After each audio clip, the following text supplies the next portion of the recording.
Hi friends, இன்னைக்கு நம்ம பார்க்க போற ரெசிபி பொட்டேட்டோ கர்ல்ஸ். நான் இந்த ரெசிபிக்கு பொட்டேட்டோ கர்ல்ஸ்னு பேர் வச்சிருக்கேன். இது நீங்க என்ன பேர் வேணாலும் வெச்சுக்கோங்க. பேர்ல என்னங்க இருக்கு? நம்ம செய்யற ஐட்டம் சாப்பிடுறது ரொம்ப ருசியா இருக்கிறதுல தான் இருக்கு. நார்மலா எப்பவுமே நம்ம வடை, பஜ்ஜி அந்த மாதிரி செஞ்சு சாப்பிடுறோம். ஒரு வாட்டி இந்த மாதிரி வித்தியாசமா நீங்க பசங்களுக்கு செஞ்சு கொடுத்தீங்கன்னா ரொம்ப விரும்பி சாப்பிடுவாங்க. இது எப்படி செய்யறதுன்றதை இந்த வீடியோவை நீங்க ஸ்கிப் பண்ணாம ஃபுல்லா பார்த்தீங்கன்னா உங்களுக்கு புரியும். வாங்க இப்போ வீடியோக்குள்ள போலாம். ஒரு பாத்திரத்தில் அரை கப் அளவு மைதா மாவு, 1 ஸ்பூன் அளவு ரவை, கொஞ்சமாக உப்பு, 1 ஸ்பூன் அளவு எண்ணெய் போட்டு இதை நல்லா பிசைஞ்சு எடுத்துக்கலாம். ஃபஸ்ட்டு எல்லாம் எண்ணெய், உப்பு, மாவு, ரவை எல்லாம் ஒன்றா கலந்து விட்டுடலாம். இப்போ எல்லாம் கலந்து விட்டாச்சு.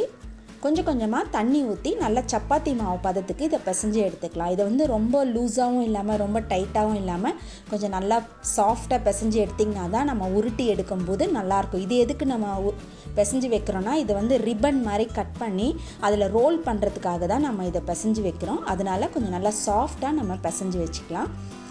இப்போ உருளைக்கிழங்கு வெந்துக்கிட்டு இருக்கு. அதுக்குள்ளே நம்ம இதை பிசைஞ்சு வச்சிட்டோம்னா உருளைக்கிழங்கு வெந்து ரெடி பண்ணுறதுக்கு கரெக்டாக இருக்கும். மாவும் நல்லா ஊறிடும் நமக்கு. இப்போ மாவு நல்லா பிசைஞ்சு வச்சாச்சு. உருளைக்கிழங்கு 2 எடுத்துருந்தேன், வேக வச்சு தோல் விரித்து எடுத்துருக்கேன். இதை ஒரு கிரேட்டரில் வச்சு நல்லா திருகி எடுத்துக்கலாம். இப்போ நம்ம திருகி எடுத்தால் தான் உள்ளே கட்டிலாம் விழாமல் நல்லா சாஃப்டாக கிடைக்கும். இல்லை நீங்கள் கையிலே பிசைஞ்சு எடுக்கணுன்னாலே எடுத்துக்கலாம், இல்லை மேஷரில் வச்சு நீங்கள் மசிச்சு எடுத்துக்கணுன்னாலும் எடுத்துக்கலாம். பாருங்கள், இந்த மாதிரி நல்லா சாஃப்டாக கிடைக்கும் உங்களுக்கு. ஸோ பிசையும் போது எந்த கட்டியும் விழாமல் நல்லாயிருக்கும். இப்போ நான் அந்த 2 உருளைக்கிழங்கையும் நல்லா இந்த மாதிரி திருகி எடுத்துட்டேன்.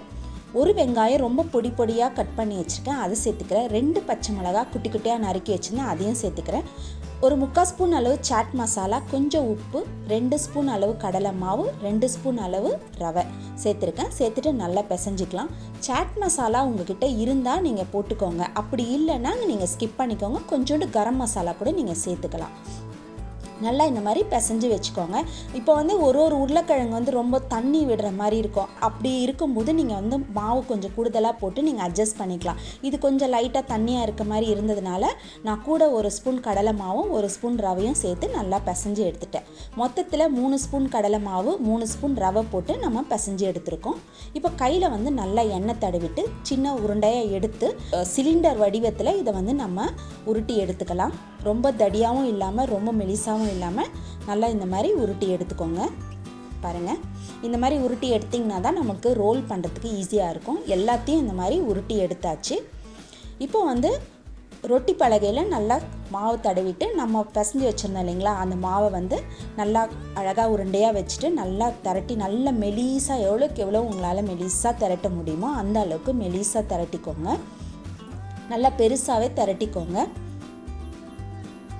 நல்லா மெலிசாக திரட்டினீங்கன்னா தான் உங்களுக்கு நல்லா ரிப்பன் மாதிரி அதை ரோல் பண்ணுறதுக்கு உங்களுக்கு நல்லா அழகாகவும் கிடைக்கும், ஈஸியாகவும் உங்களால் சுத்த முடியும்.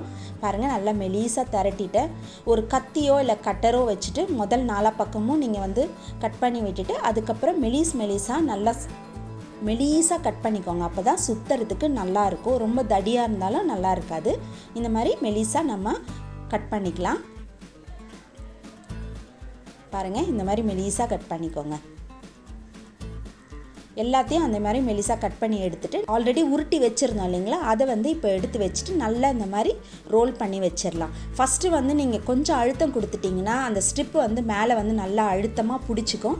திருப்பி இந்த மாதிரி ரோல் பண்ணிவிட்டு கடைசியாக அந்த மாதிரி அழுத்தி விட்டுருங்க. அப்போ பிரிஞ்சு வராமல் இருக்கும் உங்களுக்கு. பாருங்கள், நல்லா இந்த மாதிரி சுற்றி விட்டுருங்க. பார்க்கறதுக்கு நல்லா இருக்குது பார்த்தீங்களா. இப்போ பேனில் எண்ணெய் ஊற்றி எண்ணெய் நல்லா காஞ்சிருச்சு. நம்ம உருட்டி வச்சுருந்த அந்த ரோலெல்லாம் போட்டுடலாம்.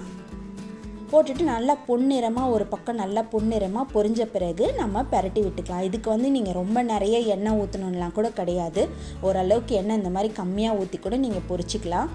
ரொம்ப டீப் ஃப்ரை பண்ணணுன்றதுலாம் கிடையாது. ஷாலோ ஃப்ரை கூட நீங்கள் பண்ணிக்கலாம். பாருங்கள், நல்லா எவ்வளோ அழகாக பார்க்குறதுக்கு எவ்வளோ நல்லா பேக்கரியிலலாம் கிடைக்கிற மாதிரி இருக்குது பார்த்தீங்களா. நம்ம எப்போவுமே பசங்களுக்கு ஒரே மாதிரி ஸ்நாக்ஸ் செஞ்சு கொடுக்கறதுக்கு பதில் இந்த மாதிரி டிஃப்ரெண்ட்டாக செஞ்சு கொடுத்தீங்கன்னா நல்லாயிருக்கும். அவ்வளோதாங்க, நம்மளுடைய பொட்டேட்டோ கர்ல்ஸ் சூப்பராக ரெடி ஆகிடுச்சு. நீங்களும் இதை உங்கள் வீட்டில் செஞ்சு பாருங்கள். உங்களுடைய ஃபீட்பேக்கை என்னுடைய கமெண்ட் பாக்ஸில் போடுங்க. இந்த வீடியோ உங்களுக்கு ரொம்ப பிடிச்சிருந்துன்னா உங்கள் ஃப்ரெண்ட்ஸ்க்கெல்லாம் ஷேர் பண்ணுங்கள், லைக் பண்ணுங்கள், கமெண்ட் பண்ணுங்கள். நம்ம சேனலை சப்ஸ்கிரைப் பண்ணாதவங்க சப்ஸ்கிரைப் பண்ணிக்கோங்க. பக்கத்தில் இருக்க பெல் பட்டனை மறக்காமல் கிளிக் பண்ணிக்கோங்க. மீண்டும் உங்களை அடுத்த ரெசிபியில் சந்திக்கிறேன். Until then, bye.